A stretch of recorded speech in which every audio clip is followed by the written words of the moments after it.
Oh, yes, very good question. I just saw it. Rowing, indeed. So, did Vikings often take prisoners and let them work as slaves? You had two kinds of slaves in the Viking Age. You had the slave that was like a merchandise, you know. Sometimes those slaves would become concubines because polygamy was a. Well, I will do the fight while I'm doing that. While I'm talking about that. Polygamy was socially accepted or tolerated in the Viking society. Well, more by men than by women, you guess. They had one wife who would have the keys of the house, and then they would have also. Don't go too far.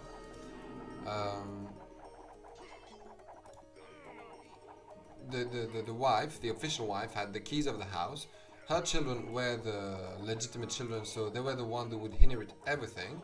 The children of the concubines would have nothing. Yeah, maybe on defense, and we can start by attacking one tower here. Well, let's attack the castle straight away.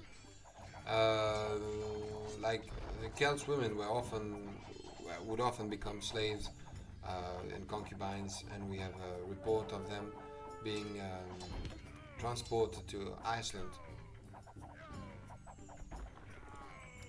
when the Norwegian went over there to colonize the land and disturbed the poor little Irish monks that were still over there.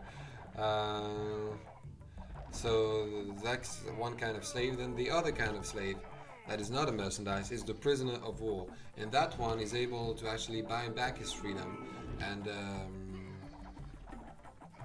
to buy his freedom back. I will start to spam Arbalest, I think.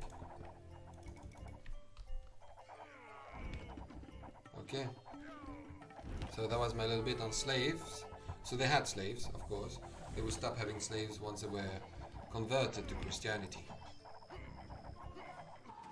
You will become a slave, Uhtred. No!